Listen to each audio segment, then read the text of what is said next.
બોલો જીવંતિકા માતની જય. મિત્રો, આજે શ્રાવણના પહેલા શુક્રવારે માં જીવંતિકા માનું વ્રતની કથા કરીએ. જીવંતિકા માનું વ્રતની કથા. એક નગર હતું. નગરનો રાજા ખૂબ જ દયાળુ અને પ્રજાપાલક હતો. તે પોતાની પ્રજાને પુત્રની માફક જાળવતો હતો. પ્રજા સુખી તો પોતે સુખી અને પ્રજા દુઃખી તો પોતે દુઃખી તેવો તે માનતો હતો. આ રાજાને ત્યાં દોમ સાહેબી હતી, પરંતુ ભગવાને તેમને ઘેર શેર માટીની ખોટ મૂકી હતી. તેથી ચિંતામાં રાજા રાણી બંને સુકાતા હતા. એક વખત રાણી રાજમહેલમાં ઉદાસ મને બેઠા હતા. ત્યાં તેમની દાસી આવી. દાસીએ રાણીને ઉદાસ જોઈ તો પૂછ્યું કે રાજમાતા, આજે તમે ઉદાસ કેમ બેઠા છો? તમારી ઉદાસીનું કારણ મને નહીં કહો? ત્યારે રાણીએ કહ્યું, દાસી, પ્રભુએ મને ધન દોલત આપી છે, પરંતુ તેનો વાપરનાર નથી આપ્યો. તેની મને ખૂબ જ ચિંતા થાય છે.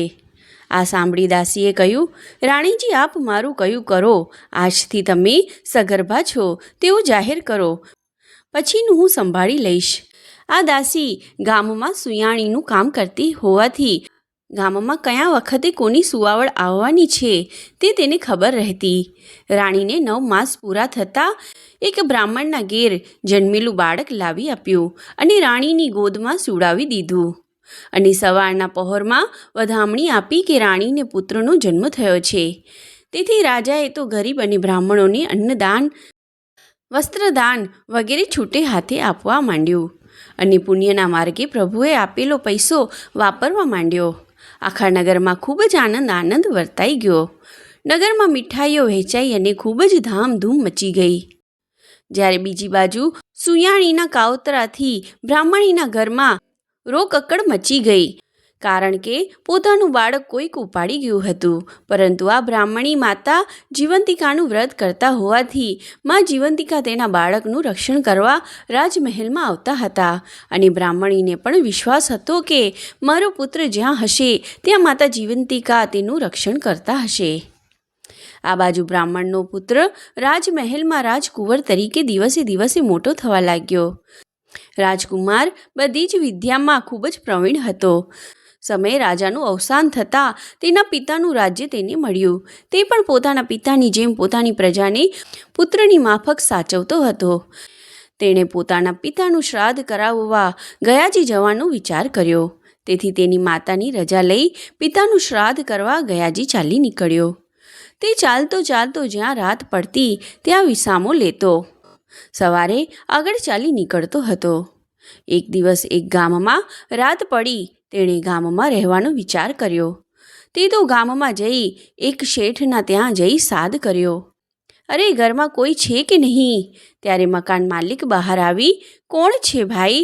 તું ક્યાંથી આવે છે? કોનું કામ છે તારે? એમ રાજકુમારને બોલ્યા. રાજકુમાર બોલ્યો કે હું એક અજાણ્યો મુસાફર છું. રસ્તામાં રાત પડી ગઈ હોવાથી તમારા ગામમાં રાત રહેવાનો વિચાર કર્યો અને તમારા ઘેર આવી સાદ પાડ્યો. આજની રાત મને રહેવા દો તો તમારી મોટી મહેરબાની માનીશ. હું ઉજ્જૈન નગરીથી આવું છું.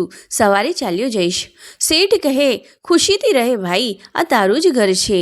એમ કહીને તેનો સત્કાર કર્યો અને તેને જમવા રસોઈ બનાવી જમાડ્યો અને બહાર ઓટલા ઉપર પથારી કરી આપી. આથી રાજકુમાર થાક્યો પાક્યો હતો, તેથી ઘસઘસાટ ઊંઘી ગયો. આ બાજુ વાણિયાની વહુને સુવાવડ આવી હોવાથી તેના દીકરાની છઠ્ઠી હતી. અગાઉ વાણિયાના કુખે જન્મેલ દરેક બાળક 7મા દિવસની સવારે મરણ પામતા હતા. તેથી તેઓ ચિંતિત અવસ્થામાં સૂતા હતા. એમ કરતાં તેઓ પણ ઊંઘી ગયા. મધ્યરાત્રિએ વિધાતા વાણિયાના છોકરાના લેખ લખવા આવ્યા. ત્યારે બહાર સૂતેલ રાજકુમારનું માતા જીવંતિકા ઓશિકા ઊભા રહી રક્ષણ કરતા હતા. તેમણે વિધાતાને રોકીને કહ્યું કે બહેન, અત્યારે મધ્યરાત્રિએ તારું આગમન કેમ થયું? ત્યારે વિધાતાએ કહ્યું કે વાણિયાના ત્યાં દીકરો આવ્યો છે, તેથી આજે છઠ્ઠી છે, તેના લેખ લખવા આવી છું. ત્યારે માતાજીએ પૂછ્યું કે બેન, તેના લેખમાં તું શું લખીશ? વિધાતાએ કહ્યું કે આ છોકરો સવારે મરણ પામશે. ત્યારે જીવંતિકા માએ કહ્યું, જ્યાં મારી હાજરી હોય ત્યાં કોઈનું અમંગળ ન થાય. માટે તારે તેનું દીર્ઘાયુ લખવું પડશે. ત્યારે વિધાતાએ કહ્યું કે મારે તેના લેખમાં હોય તે જ લખવું પડે. માટે માતાજી બોલ્યા, તારી ઈચ્છા કદી પૂરી થશે નહીં, તારે દીર્ઘાયુ લખવું જ પડશે. વિધાતાએ જીવંતિકા માના કહેવાથી બાળકનું દીર્ઘાયુ લખ્યું. સવારે વાણિયાના ઘરના ઉઠ્યા ત્યારે પોતાના બાળકને જીવતું જોયું, તેથી તેઓ સૌ ગાંડા ગેલા થઈ ગયા હતા. આ અગાઉ જન્મેલા દરેક બાળકના 7મા દિવસના સવારે મરણ પામતા હતા. તેઓ પોતાના ઘેર આવેલા મુસાફરની સારા પગલાંનો ગણવા લાગ્યા. આથી તેઓ ખૂબ જ આદર સત્કાર કર્યો અને રાજકુમારે જવાની રજા માંગી. ત્યારે તેને રહેવા માટે ખૂબ જ આગ્રહ કર્યો. ત્યારે રાજકુમારે કહ્યું કે હું મારા પિતાનું ગયાજી શ્રાદ્ધ કરવા જાઉં છું. હું જ્યારે મારા દેશમાં પાછો જઈશ ત્યારે તમારા ઘેર જરૂર આવીશ. જ્યારે બ્રાહ્મણ પુત્ર રાજકુમાર તેના પિતાનું બ્રાહ્મણીની મદદથી શ્રાદ્ધ પિંડદાન આપે છે ત્યારે તેને પાણીમાં એકને બદલે 2 હાથ દેખાય છે. તેનું રહસ્ય તેને સમજાતું નથી અને પંડિતોને કારણ પૂછ્યું તો ચૂપ રહ્યા. રાજકુમારે ખૂબ જ આગ્રહ કર્યો ત્યારે પંડિતોએ કહ્યું કે એક હાથ કોઈ દેવીનો હોય તેવું લાગે છે. રાજકુમારે શ્રાદ્ધ કર્યા બાદ લગભગ 1 વર્ષ જેટલો સમય તીર્થયાત્રામાં કાઢ્યો અને પછી ઘેર જવા નીકળ્યો. પરંતુ મનમાં પેલા 2 હાથની શંકા જતી હતી. એક પછી એક ગામ વટાવતો પેલા વાણિયાના ગામમાં આવ્યો અને વાણિયાના ઘેર ગયો ત્યારે પણ તેની પત્નીએ બીજો પુત્ર જન્મ્યો હતો. તેની છઠ્ઠી હતી. વિધાતા આજે લેખ લખવા આવવાના હતા. ખરા સમય રાજકુમારને આવેલો જોઈ વણિક શેઠ તો ગાંડો ગેલો થઈ ગયો. તેણે રાજકુમારનો આદર સત્કાર કર્યો. રાજકુમાર રાત્રે ઘરના ઓટલા ઉપર પથારી કરી સૂતો હતો અને માતા જીવંતિકા રાજકુમારનું રક્ષણ કરતા હતા. આજે પણ વિધાતા દેવી છઠ્ઠીના લેખ લખવા આવ્યા. ત્યારે માતાજીએ આડું ત્રિશૂળ ધર્યું અને પૂછ્યું, આજે કેમ તારું આગમન અહીંયા છે? ત્યારે વિધાતા દેવીએ કહ્યું કે આજે વાણિયાના દીકરાની છઠ્ઠી છે, તેથી લેખ લખવા આવી છું. પણ મોટી બહેન, આજે તમને અહીંયા જોઈ મને ખૂબ જ નવાઈ લાગી છે. તમારું અહીંયા હાજર રહેવાનું કારણ મને કહો. જીવંતિકા માએ કહ્યું કે હે બહેન, આ રાજકુમાર સૂતો છે. તેની મા મારું વ્રત કરે છે અને જે સ્ત્રી શ્રદ્ધાપૂર્વક વ્રત કરે છે તેના બાળકનું રક્ષણ કરવાની મારી ફરજ છે. આથી મારી હાજરી અહીંયા છે. હે બહેન, તું મને કહે કે છોકરાના લેખમાં શું લખવાની છે? ત્યારે વિધાતા દેવીએ કહ્યું કે તેના લેખમાં આવે કે સવારે બાળક મૃત્યુ પામશે. માતાજીએ કહ્યું, જ્યાં મારી હાજરી હોય ત્યાં અશુભ કંઈ ન થાય, એટલે તારે દીર્ઘાયુ લખવું જ પડશે. આ વાતચીત સૂતેલો રાજકુમાર જાગી જઈ સાંભળતો હતો. વિધાતા દેવીએ કહ્યું કે બહેન, તમારા વ્રતનો પ્રભાવ તો જોયો, પણ તે વ્રતની વિધિ કહો.